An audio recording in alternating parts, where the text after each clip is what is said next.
Bom, pessoal, agora nós vamos falar sobre o amplificador diferencial, ainda um assunto de configurações compostas.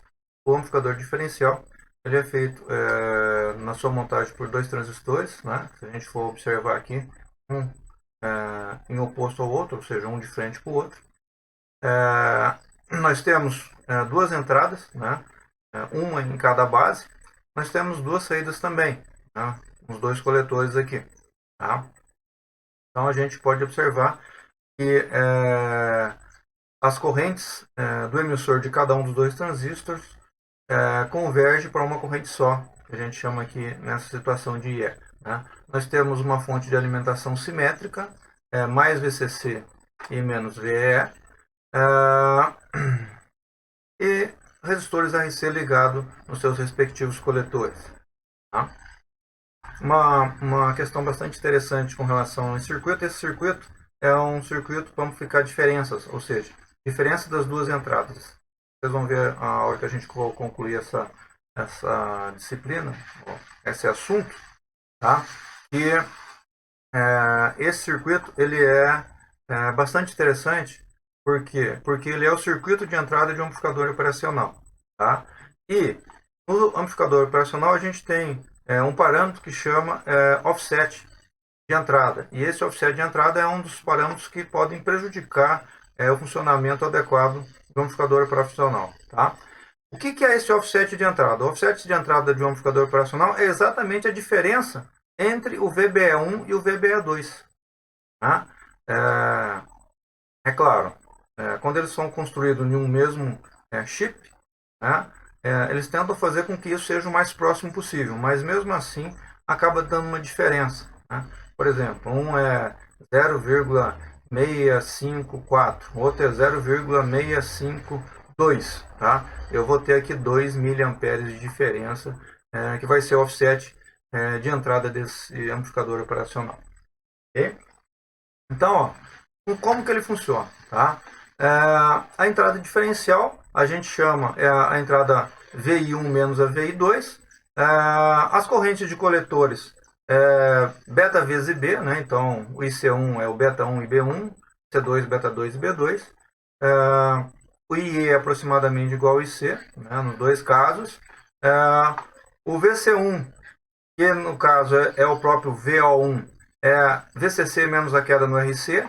E o VC2 é o VO2, que é o VCC menos a queda no RC. Tá?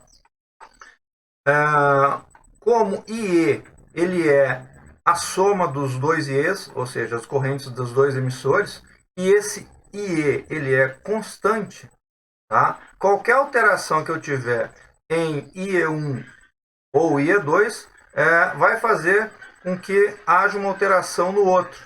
Tá? Então, por exemplo, se o IE1 aumentar de valor, o IE2 tem que diminuir na mesma proporção e vice-versa. Né? Se o IE1 diminuir, o IE2 tem que aumentar na mesma proporção e vice-versa. Então, isso que a gente chama de efeito gangorra, né? Um efeito de gangorra de braços idênticos. Né? Então, eles sobem e descem na mesma proporção. Olhando então através de curvas, né? Nós temos a entrada diferencial no eixo X e a corrente no eixo Y. Tá? Então, se VI1 é maior do que VI2, a tendência é que a minha corrente IC1 ela suba e a minha corrente IC2 diminua. E quando ao contrário, ou seja, IE1 é menor do que VI1 é menor do que VI2, a corrente IC1 diminui e a corrente IC2 aumenta. E quando é o VC, né, lembrando que VC é VCC menos a queda em RC, então é exatamente ao contrário, né? Quando eu tenho um VD positivo, né, o VC1 tende a diminuir. Quando eu tenho um VC negativo, o VC2 tende a diminuir. Então, é assim o funcionamento básico do amplificador diferencial. Vamos passar agora para a análise CC. Né? Quando eu faço a análise CC, as tensões alternadas estão curto-circuitadas, então eu posso observar que eu tenho o terra na base dos dois circuitos, então eu posso dizer que a minha tensão no emissor é menos VBE, tá? Ou seja, menos 0,7. E aí eu consigo calcular a minha corrente E, né? Que é esse VBE aqui, né? É menos o VE. Tá? Então, a corrente E vai ser VE menos VBE sobre RE. E eu posso falar que nessa situação em que eu tenho terra nas duas bases, né? O meu IE1 é igual ao IE2, que é o IE que eu calculei, que está passando no resistor RE, dividido por 2.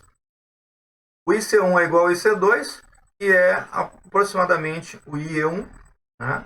E as tensões nos coletores, né? 1 e 2, é igual a VC, que é a queda, VCC menos a queda no resistor RC. Tá? E a tensão VCE quiescente, ou seja, o ponto de operação, elas também são iguais, que é a tensão no coletor menos a tensão do emissor. Tá? Na realidade, é a tensão do coletor mais 0,7, porque a gente sabe que a tensão do emissor aqui é o menos 0,7. Bastante simples a análise CC. Tá? E aqui nós vamos para a análise AC, ou análise alternada. Né? Então a gente pode observar esse circuito. Né? Nós temos os dois emissores ligados no mesmo ponto, e esse ponto é ligado num resistor que está ligado numa fonte de alimentação. Como essa fonte de alimentação no circuito CA é um curto, então aparece um terra aqui. Né? Nós temos as tensões VI1 e VI2 ligando uma em cada uma das bases, né? E o coletor ligando no RC, o RC ligando no VCC, como é fonte contínua, vai para o terra, então o RC está ligado no terra. Ok? Todos os dois circuitos na configuração emissor comum. Né? E aí nós temos três tipos de operação. A primeira operação é com terminação simples, ou seja, quando eu tenho apenas uma tensão ligada e a outra a entrada está aterrada. Então, nós podemos modificar o nosso circuito CA, ou seja, aqui a fonte 2 está aterrada. Tanto faz, tá, pessoal? Tanto faz. Poderia ter colocado o VI1 no terra e deixado o VI2, o resultado seria o mesmo, certo?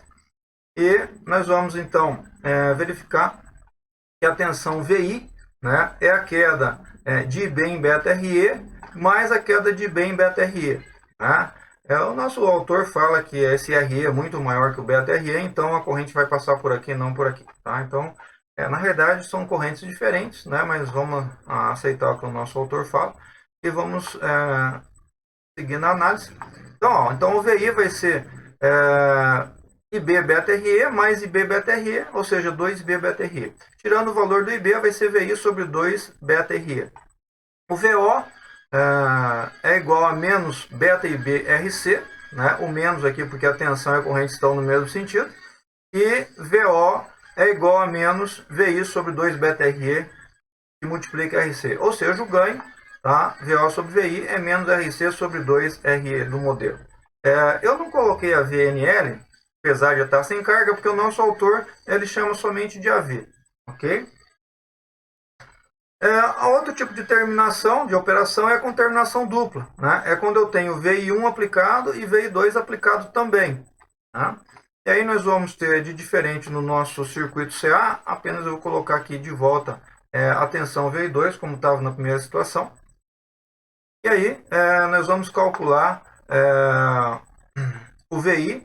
Na realidade vai ser VI1 menos VI2, nós vamos desprezar esse ramo aqui novamente, tá? E vai ter a queda de IB beta RE mais IB beta RE. Então, o VI1, que na realidade menos VI2, que a gente chama de VD, né, vai ser 2 IB beta RE. E o IB vai ser VD, tensão diferencial, sobre 2 beta RE. Jogando então na minha equação da saída, que é o VO, que é menos beta IBRC, nós vamos ter um ganho, que agora esse ganho é chamado de ganho diferencial, porque a tensão de saída sobre a tensão de entrada diferencial vai ser menos RC sobre 2RE. Né? A gente pode observar que o ganho da entrada diferencial tem o mesmo valor da entrada do ganho de terminação simples. Né? É menos RC sobre 2RE. E por último, né, nós vamos ver a operação em modo comum. A operação em modo comum é quando eu tenho o mesmo sinal colocado nas duas entradas. Tá? É exatamente isso que a gente não quer que ele amplifique. Né? A gente quer que quando eu coloque uma situação como essa daqui, o meu ganho seja muito ruim, de preferência zero. Tá? E aí nós vamos ver como fica. Né? Então, modificando o circuito alternado, nós vamos ter a mesma tensão entrando aqui. Tá? E aí nós vamos ter que nosso VI vai ser a corrente B que passa em beta RE, mais a corrente IE que passa em RE. Tá? E equacionando o VI, né? Então vai ser IB beta RE mais 2 beta mais 1 IBRE, né? Que é o IE aqui. Tá certo? Isso daqui é aproximadamente beta RE mais 2 RE, né? Essa aproximadamente é porque a gente falou que o beta aqui é muito maior que 1 e colocou apenas beta aqui, tá certo? E aí ficou que o nosso IB é VI sobre beta que multiplica RE mais 2 RE do circuito, não do modelo. Tá? E aí, aplicando na tensão de saída VO, que é menos beta IBRC, nós vamos ter um ganho, esse ganho é chamado de modo comum, é VO sobre VI. Né? É menos RC sobre 2, sobre RE mais 2RE. Tá? Ó, a diferença do ganho anterior é bastante grande, por quê? Porque geralmente esse RE que a gente coloca no circuito é um RE muito grande. Tá? Então esse ganho tende a ser muito menor do que o ganho diferencial. Tá? E aí nós podemos calcular a razão de rejeição de modo comum, que é o CMRR, tá? Também conhecido como rejeição de modo comum, que é o CMR, né? Que é o quê? É o ganho diferencial sobre o ganho em modo comum. Quanto maior for esse CMRR, melhor é o meu amplificador diferencial. Por quê? Porque eu estou amplificando menos os sinais idênticos que eu tenho na mesma entrada. Tá? Por que isso é interessante? Porque geralmente ruído, principalmente ruído comum, ruído branco, quando ele aparece nas duas entradas ao mesmo tempo. E se ele eliminar os sinais idênticos nas duas entradas, automaticamente ele estaria eliminando os ruídos. Tá? Eu também posso ter essa relação em dB, que vai ser 20 log do CMRR. Tá? A maioria dos circuitos operacionais a gente tem em catálogo esse valor em dB. Né? Alguns circuitos aí tem uma relação de 100 mil, tá? 100 mil daria aqui um CMRR de 100 dBs. Tá? Bom, pessoal, era isso que a gente quer falar sobre o amplificador diferencial para vocês.